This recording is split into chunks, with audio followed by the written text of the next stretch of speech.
hay preguntas que siempre surgen a raíz de la situación que estamos viviendo y hemos preparado una serie muy corta de 3 temas titulados Cuenta regresiva al Armagedón. El tema número 1 que estaremos desarrollando en esta ocasión se titula Señales antes del Apocalipsis.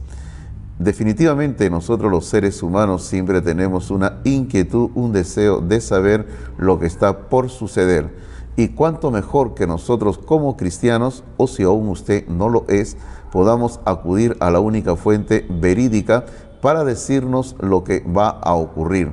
Esto es la Biblia. La Biblia, la palabra de Dios, es la única fuente autorizada en este mundo para decirnos qué es lo que va a ocurrir en los días venideros. El tema de hoy tiene que ver con las señales que surgen antes del Apocalipsis. Siempre cuando uno viaja por la carretera, existen señales que nos advierten sobre ciertos peligros que hemos de encontrar más adelante. Estas señales sirven para prevenirnos, para que estemos listos y así toda persona que está manejando pueda tomar las precauciones del caso en lo que está yendo por la carretera. Para eso sirven las señales. El Señor Jesucristo mencionó que habrían ciertas señales que nos servirían para que sepamos que el tiempo de su venida se acerca.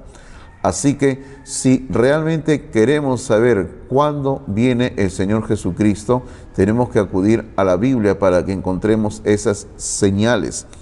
Estas señales se encuentran mencionadas en 2 pasajes de las Escrituras que aluden a personajes bíblicos que tuvieron experiencias similares a las nuestras. Por un lado vamos a tener al primer personaje, que es Noé. Por el otro lado vamos a tener al segundo personaje, que es Lot. No vamos a hablar en esta ocasión mucho sobre Noé ni de Lot, solamente queremos leer qué dice la Biblia sobre estos personajes y el momento en que vivieron. Vayamos en la Biblia, por favor, al Evangelio de Mateo, capítulo 24, versículos 35 al 39. Los pasajes que vamos a estar citando y que vamos a leer, los vamos a estar colocando en la pantalla para que nosotros podamos leerlo también. Así dice en la palabra del Señor: El cielo y la tierra pasarán, pero mis palabras no pasarán. Pero del día y la hora nadie sabe, ni aun los ángeles de los cielos, sino solo mi Padre. Mas como en los días de Noé, así será la venida del Hijo del Hombre. Porque como en los días antes del diluvio estaban comiendo y bebiendo, casándose y dando en casamiento, hasta el día en que Noé entró en el arca. Y no entendieron hasta que vino el diluvio y se los llevó a todos, así será también la venida del Hijo del Hombre. Luego el siguiente pasaje que habla sobre Lot es en Lucas capítulo 17, versículo número 28 al 30. Dice así: Asimismo, como sucedió en los días de Lot, comían, bebían, compraban, vendían, plantaban, edificaban. Mas el día en que Lot salió de Sodoma, llovió del cielo fuego y azufre y los destruyó a todos. Así será el día en que el Hijo del Hombre se manifieste. Al leer estos pasajes salta una pregunta de por sí forzosa. La pregunta en cuestión es: ¿en qué radica lo malo de comer, casarse, comprar, vender, plantar, edificar? ¿Qué hay de malo en estas acciones? Porque nosotros las realizamos todos los días usualmente. En estos 2 casos, tanto en el caso de Noé como en el caso de Lot, en el contexto de su época, la sociedad en que ellos vivían, la característica más resaltante es que estas personas llevaban a cabo una vida usual, una vida normal, por decirlo así, pero sin Dios. Era una sociedad que vivía una vida sin Dios. Es decir, el ser humano viviendo dándole las espaldas a Dios. Y lógicamente, cuando alguien le da las espaldas a Dios, también le da las espaldas a la palabra de Dios. Una sociedad sin Dios. Eso era en la época de Noé, eso era en la época de Lot y es lo mismo hoy en día. La característica más resaltante antes de la venida del Señor es una sociedad sin Dios, una sociedad que ha hecho a un lado a Dios. Todo lo leído en estos pasajes lo podemos resumir en dos señales antes de que se dé inicio al Apocalipsis. Primera señal, una creciente inmoralidad. El Señor profetizó que antes de su venida, en Mateo capítulo 24, versículo 12, dice así: y por haberse multiplicado la maldad, el amor de muchos se enfriará. El Señor Jesucristo está hablando de que la maldad se multiplicaría. Y Pablo declara en 2 de Timoteo capítulo 3, versículo número 1, que también debes de saber esto, que en los postreros días vendrán tiempos peligrosos. Proféticamente, estamos viviendo en los postreros días. Aquí permítame remitirle a una serie que tenemos nosotros también grabada y que está a su disposición para que usted pueda verla. Es sobre el libro de Daniel, donde nosotros explicamos detalladamente cómo serán estos postreros días. Así que estamos viviendo ya en los postreros días. Es suficiente con ver las noticias donde se puede ver y se puede percibir cuando uno sale de su casa la creciente inmoralidad que nos está rodeando. Una clara señal de inmoralidad es la abundancia de la pornografía. Ahora, permítame explicar este asunto de la pornografía. Por pornografía nosotros usualmente solo entendemos ver personas que están desnudas o semidesnudas. Bueno, ciertamente eso es pornografía, pero técnicamente hablando o bíblicamente hablando, la palabra pornografía tiene una concepción mucho más amplia que solo ver a una persona desnuda o semidesnuda. La palabra pornografía proviene de la palabra griega porneia. Y la palabra porneia tiene una concepción que abarca toda inmoralidad sexual, toda perversión sexual, toda desviación sexual. O sea, la palabra pornografía bíblicamente quiere describir o describe toda práctica que es en contra de la palabra de Dios en el orden sexual. Estamos en el tiempo, repitiendo lo que dice Isaías capítulo número 5, versículo 20, estamos en un tiempo donde a lo malo se le dice bueno y a la oscuridad se le llama luz.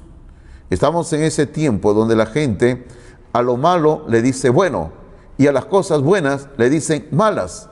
Ese es el tiempo que nos está tocando vivir y en el que estamos existiendo hoy en día, previos a la segunda venida de Cristo, previos al inicio de lo que dice el Apocalipsis.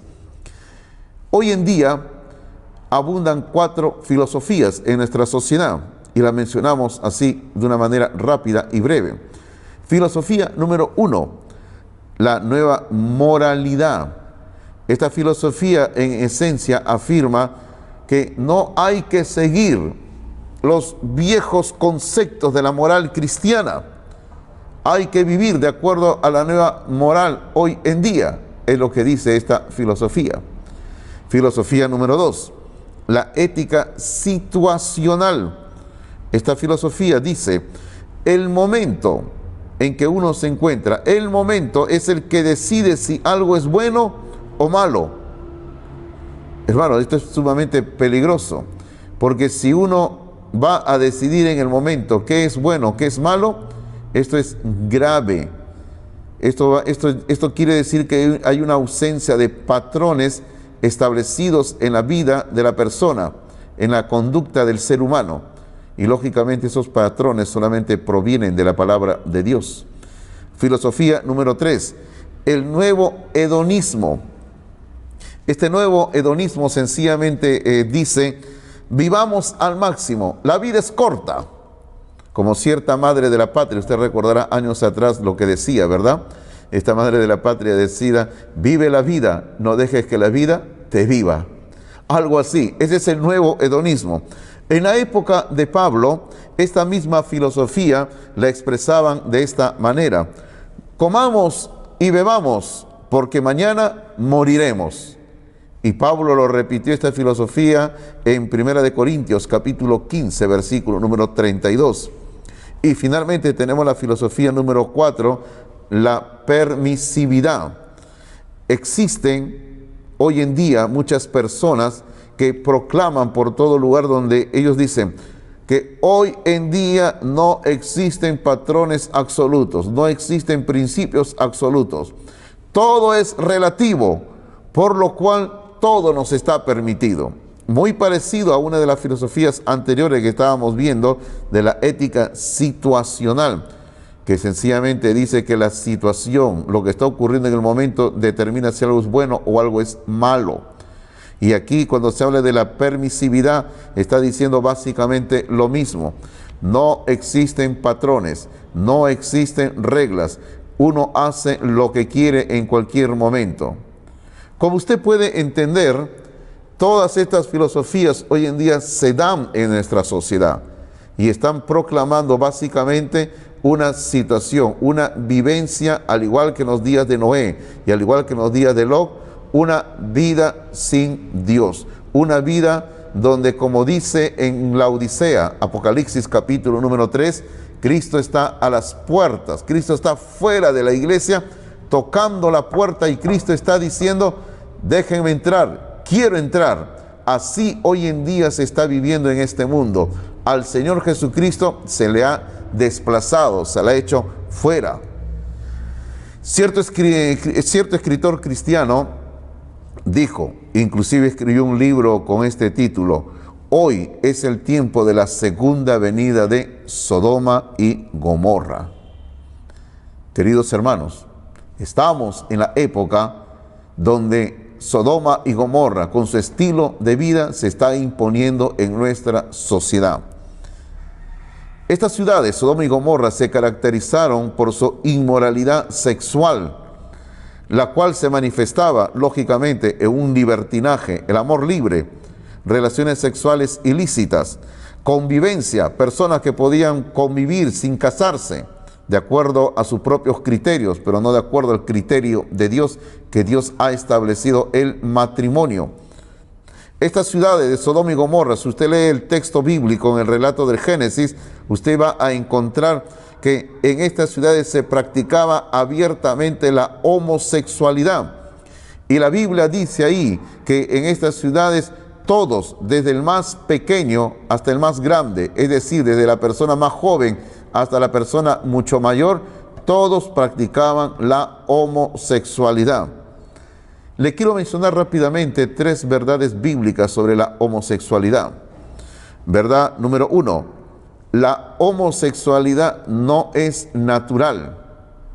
Es decir, la homosexualidad no es una opción legítima del ser humano.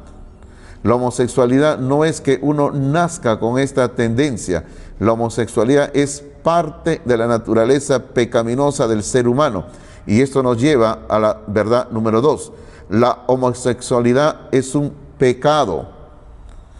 Hermano, usted tiene que entender que ser una persona que decide ser homosexual está viviendo en pecado, lejos de Dios. Y lo que necesita esta persona es venir a Cristo Jesús. Por eso decimos la verdad número 3. La homosexualidad es curable por Dios. La homosexualidad tiene cura cuando ese hombre o esa mujer viene humildemente buscando ayuda a los pies de Jesucristo. Estas ciudades de Sodoma y Gomorra, a causa de su inmoralidad creciente, al igual que la sociedad en que nos encontramos viviendo hoy en día, recibieron el juicio de parte de Dios. Es decir, fueron destruidas por Dios. Si usted lee en Génesis capítulo 19, versículos 24 y 25, usted puede ver algo muy importante, que Dios derramó su juicio sobre esa sociedad. Lo mismo va a ocurrir con esta sociedad en que nos encontramos. Esta sociedad, a causa de vivir dándole las espaldas a Dios, va a recibir un día todos los juicios de Dios. En el segundo tema de esta serie vamos a ver los juicios de Dios que se van a derramar sobre este mundo, al igual que se derramaron sobre Sodoma y Gomorra. Algo que nosotros tenemos que siempre tener presente es que lamentablemente la actitud de la inmoralidad es algo que se contagia. Es decir, muy fácilmente se aprende y practica.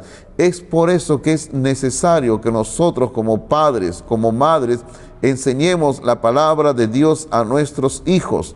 Tenemos que indicarles qué dice Dios en su palabra. Tenemos que guiar a nuestros hijos por el buen camino.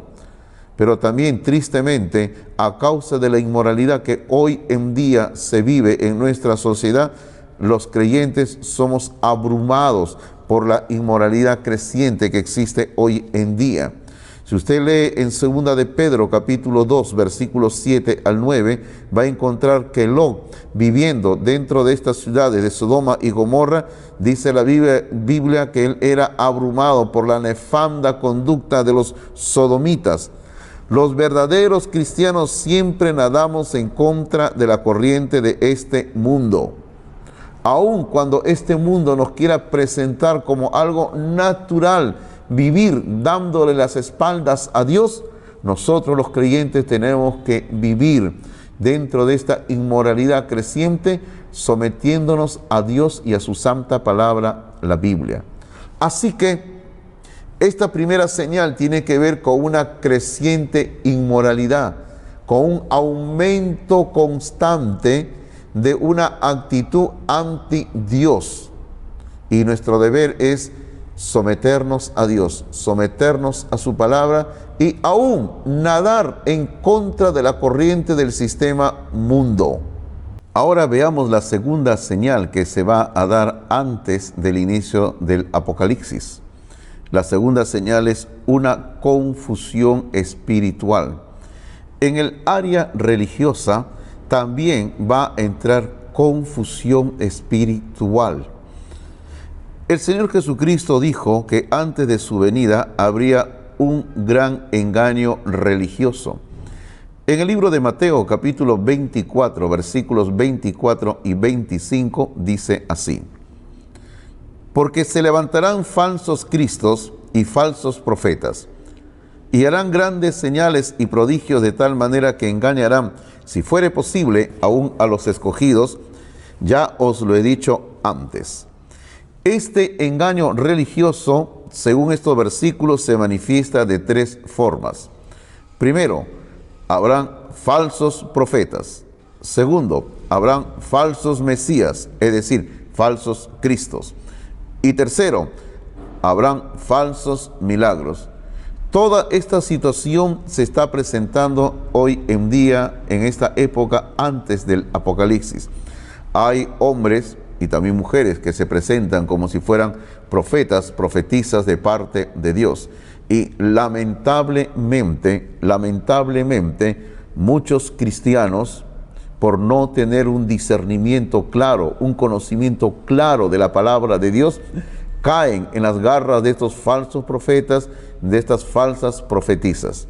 Muchas iglesias hoy en día pregonan de que tienen profetas, pero no están de acuerdo a la palabra de Dios. También hoy en día se presentan falsos cristos, hombres que dicen ser cristos, hombres que están engañando a las multitudes con sus enseñanzas totalmente falsas. Pero muchas de estas personas que se presentan como falsos profetas y o falsos cristos realizan milagros, porque Cristo acá lo está hablando. En el versículo 24 que hemos leído hace un momento, Cristo dice, harán grandes señales y prodigios. Esos son milagros. Dice, de tal manera que engañarán, si fuere posible, aún a los escogidos. Es decir, estos milagros que se van a realizar van a tener como tendencia a engañar, y van a engañar aún a la gente escogida, a cristianos, a cristianas, los van a engañar. Hermanos, hermanas mías, hay que tener mucho cuidado porque hay milagros por todos lados, pero uno tiene que analizar, ¿es de parte de Dios o son de parte del enemigo? porque Satanás, el enemigo de Dios, también realiza milagros. Y Jesucristo dijo, inclusive en otra parte, cuando estaba hablando en el Sermón del Monte, él dijo que muchos en aquel día le dirán, Señor, Señor, en tu nombre hicimos muchos milagros. Y la respuesta divina será, apartaos de mí, nunca os conocí, hacedores de maldad. Entonces, el milagro o los milagros necesariamente no indican el obrar de Dios. Por eso hay que tener cuidado con este asunto. Todo esto queda explicado por una condición espiritual del hombre hoy en día. Esta confusión espiritual es porque el hombre, por un lado, está muerto en delitos y pecados, según Efesios capítulo 2, versículo número 1. Pero también, según Efesios 2:12, el hombre está sin Dios. El hombre vive sin Dios. El hombre hoy en día, de acuerdo a lo que sucedió en la época del profeta Jeremías, que el profeta va a mencionar en el capítulo 2, versículo número 13, el hombre hoy en día cava sus propias cisternas tratando de encontrar satisfacción espiritual. El profeta Jeremías dice allí que el hombre está cavando cisternas, pero sencillamente son cisternas rotas que no retienen agua. El hombre muerto en pecados, el hombre sin Dios, trata de hacer sus propias cisternas donde sencillamente no va a retener nada de agua espiritual. Esta tendencia del ser humano de hacer su propia voluntad y crear su propio sistema de religión se puede trazar. Primero, empecemos mencionando desde Caín. Sí, Caín, el hijo de Adán y Eva, o uno de los hijos de Adán y Eva. Caín hizo su propia voluntad en contra de Dios y presentó como sacrificio algo que Dios no estaba pidiendo en ese momento, y lo hizo con una mala actitud en su corazón.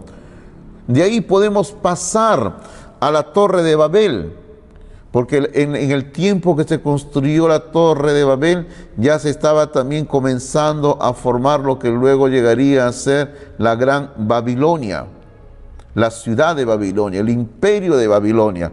Y usted encuentra en Génesis capítulo 10, versículos 8 al 10, que ahí ya se menciona a Nimrod. Si usted busca su versículo, va a encontrar a Nimrod, quien era un hombre que dirigió la construcción de Babilonia, la construcción de la Torre de Babel. Y este hombre era anti-Jehová, anti-Dios, anticristo. Ahí usted puede encontrar un sistema. Es interesante cuando uno investiga un poco la historia de Nimrod, todo lo que él comenzó, un sistema religioso que hasta hoy en día existe en nuestro mundo y que va a tener su culminación con el anticristo en la tribulación. Pero también podríamos mencionar en la historia, por ejemplo, a las naciones más conocidas como Egipto, Grecia, Roma, donde se hicieron grandes religiones en contra de Dios. Y podríamos terminar mencionando los cultos contemporáneos, los cultos modernos, que demuestran que hay una confusión espiritual. Miles de personas, millones de personas hoy en día están confundidos. Y les quiero decir de que mucha de esta confusión espiritual, mucha de esta confusión religiosa está entrando a las iglesias. Muchos cristianos están confundidos por causa de estas religiones, filosofías que vienen, y muchos cristianos, al no tener conocimiento de la palabra de Dios, también son confundidos, atrapados en las garras de la confusión espiritual. Vamos a mencionar rápidamente algunas de estas prácticas de cultos modernos. Por un lado, número uno, tenemos los cultos del Oriente. Estos cultos del Oriente, o también filosofías del Oriente, por ejemplo, han llegado a nuestro mundo, al mundo occidental, con el Hare Krishna, movimiento que hemos visto muchas veces de estas personas que vienen, el Mahikari o el yoga.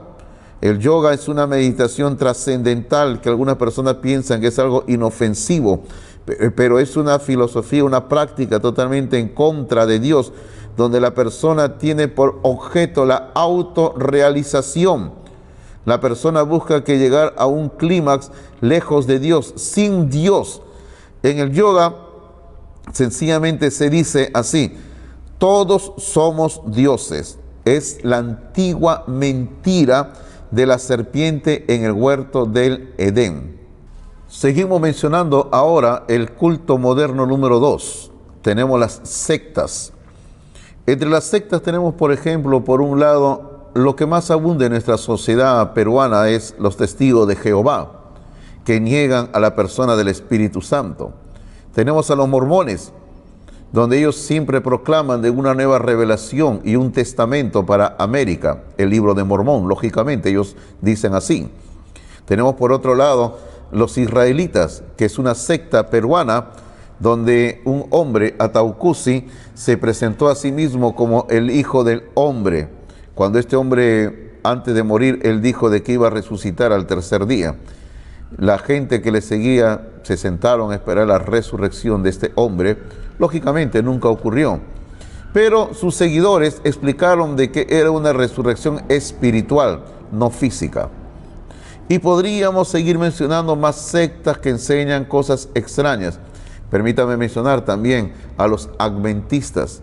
Lo menciono porque muchos piensan de que son un grupo evangélico, un grupo cristiano, pero el peligro está en sus doctrinas. Las doctrinas que tienen los adventistas son en contra, muchas de ellas en contra de la palabra de Dios. En tercer lugar, otro culto moderno sería las apariciones de vírgenes y de Cristos. Muchas veces han aparecido supuestamente la Virgen María, como la aparición que ocurrió en Fátima años atrás. También hoy en día muchas veces aparecen imágenes de la Virgen o de Cristo en las paredes. Y hoy en día existen muchos milagros realizados por estas figuras que aparecen. Y hermano, otra vez decimos, muchos de estos milagros son reales. Pero según la palabra de Dios, Satanás también realiza milagros. Usted puede consultar eso en 2 de Tesalonicenses, capítulo 2, versículos 9 y 10, donde se toca la alerta y dice que el anticristo y estos falsos profetas van a hacer milagros en este tiempo antes del apocalipsis. Antes que se derramen los juicios de Dios, habrán muchos milagros. Y muchos creyentes van a dejarse guiar por estos milagros en vez de dejarse guiar solo por la palabra de Dios.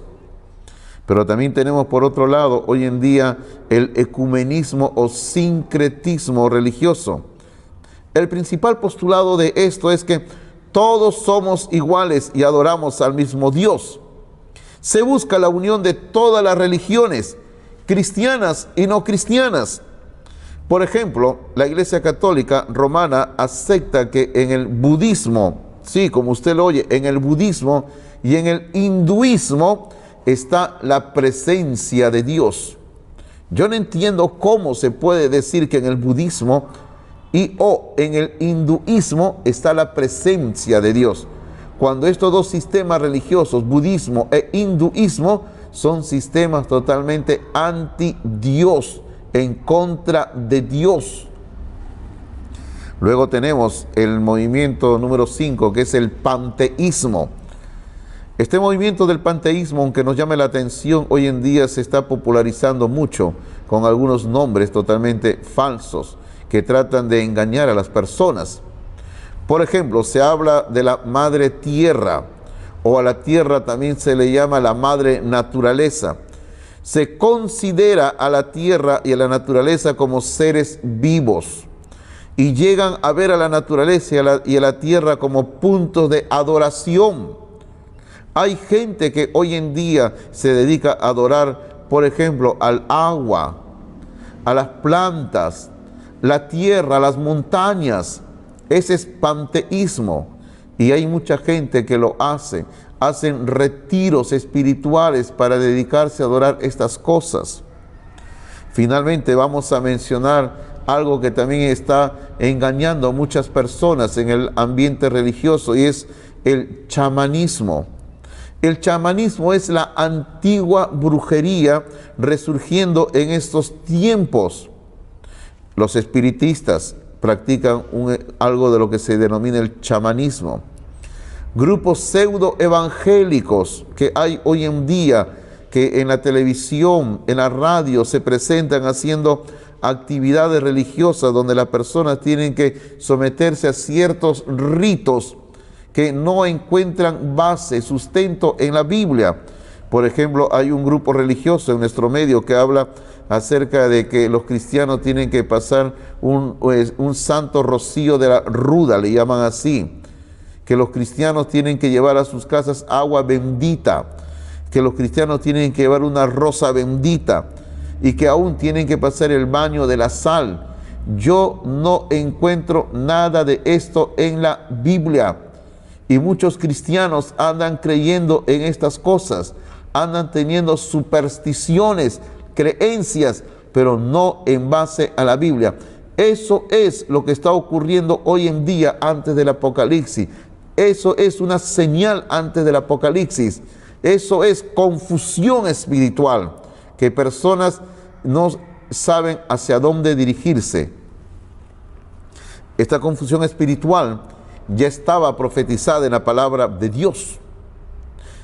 En 1 de Timoteo, capítulo 4, versículo 1, la palabra del Señor dice así: pero el Espíritu dice claramente que en los postreros tiempos algunos apostatarán de la fe, escuchando a espíritus engañadores y a doctrinas de demonios. Muchos apostatarán de la fe, porque van a escuchar, dice la Biblia, a espíritus engañadores y a doctrinas de demonios. Eso es lo que hoy en día existe en nuestra sociedad. Enseñanzas de espíritus que engañan y enseñanzas de demonios. Pero también en 2 de Timoteo, capítulo 4, versículos número 3 y 4, dice: porque vendrá tiempo cuando no sufrirán la sana doctrina, sino que teniendo comezón de oír, se amontonarán maestros conforme a sus propias concupiscencias, y apartarán de la verdad el oído y se volverán a las fábulas. Eso va a ocurrir.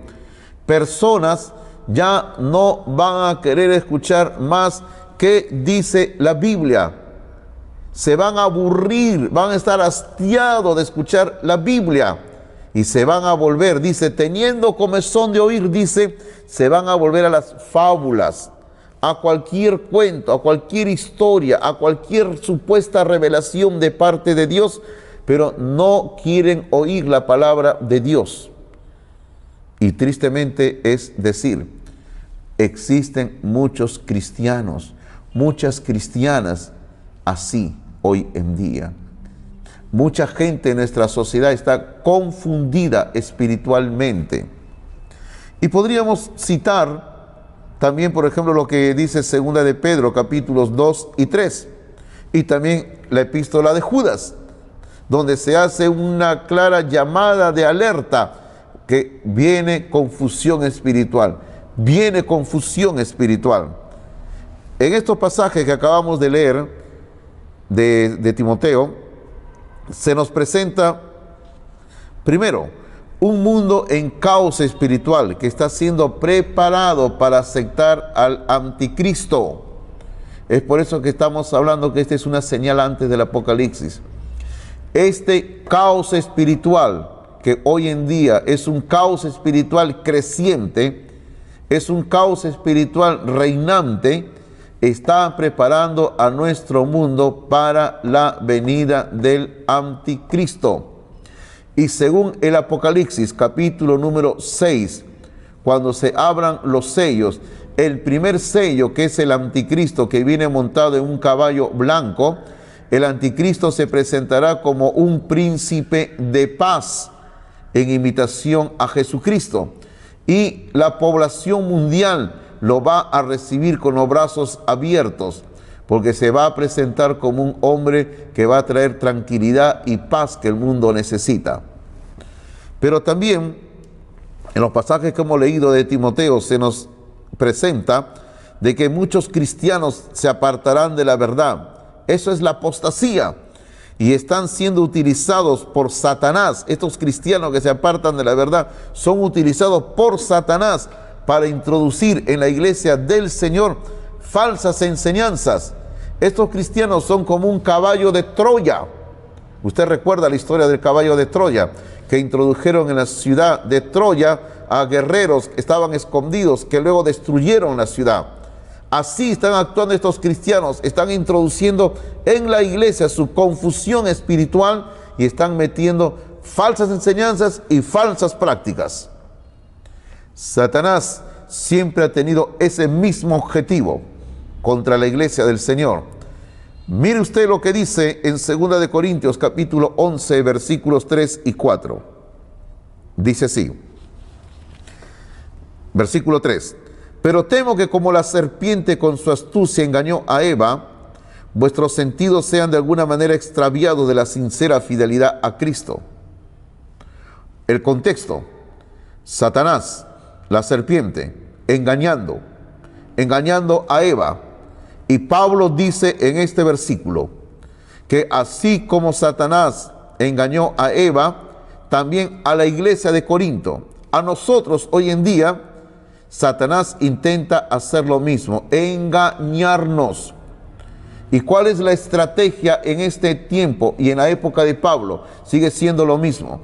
¿Cuál es la estrategia de Satanás? Versículo 4 lo va a decir.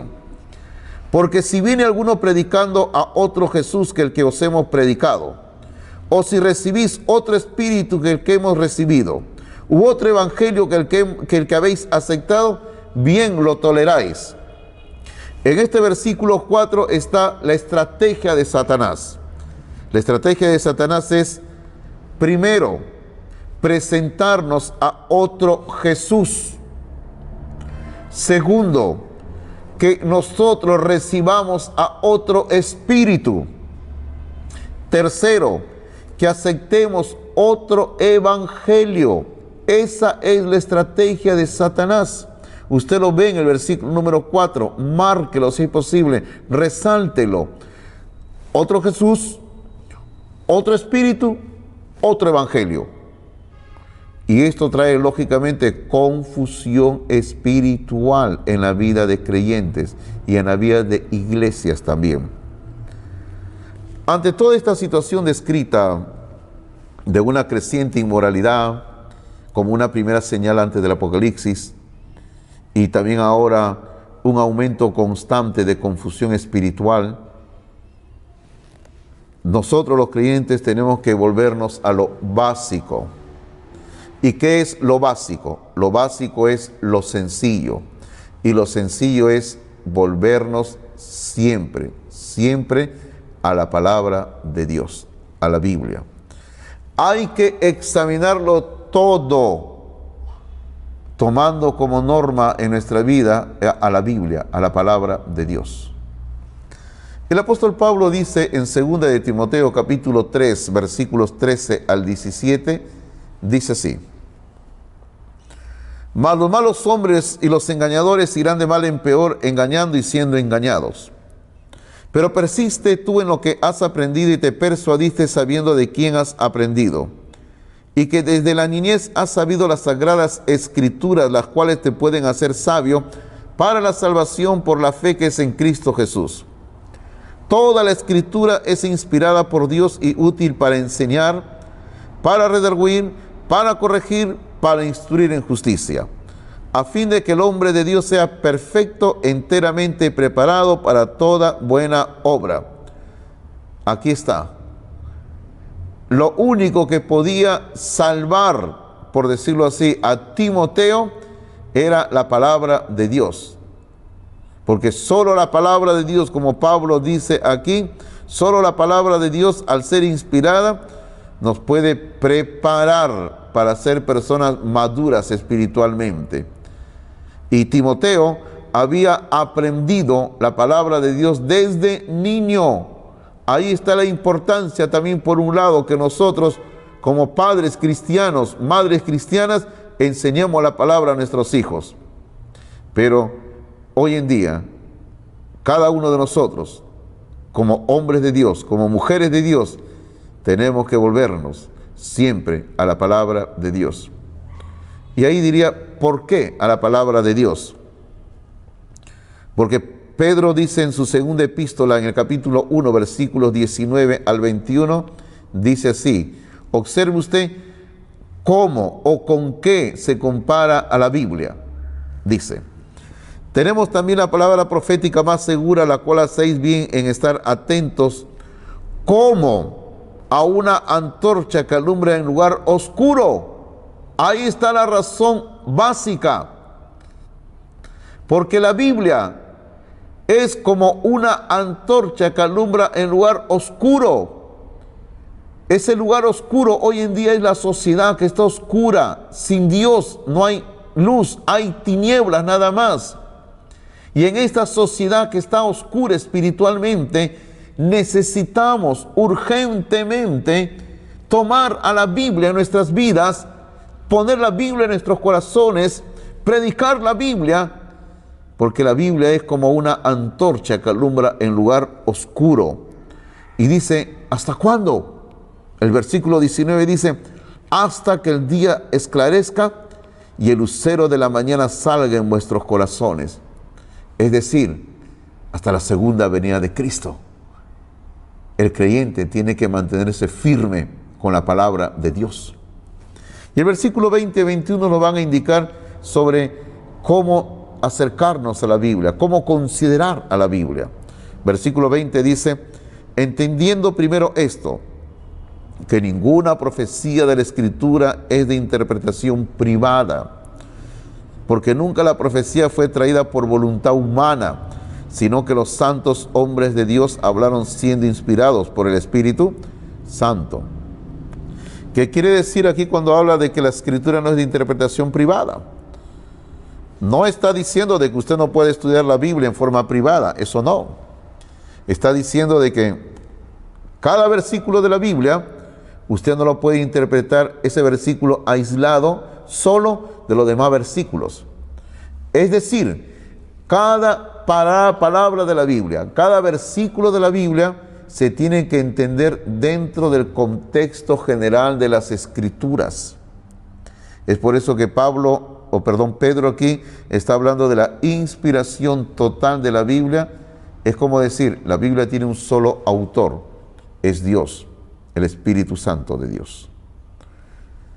Queridos hermanos y hermanas, estamos en una época donde hemos denominado que estamos acercándonos al Apocalipsis, señales antes del Apocalipsis. Por un lado, una creciente inmoralidad, por otro lado, un aumento constante de confusión espiritual. Y nosotros los cristianos, que tenemos la palabra de Dios, tenemos que anunciar el mensaje de Dios a toda criatura. Es urgente que estemos hablando siempre, solo y únicamente, la palabra de Dios. Dios les bendiga.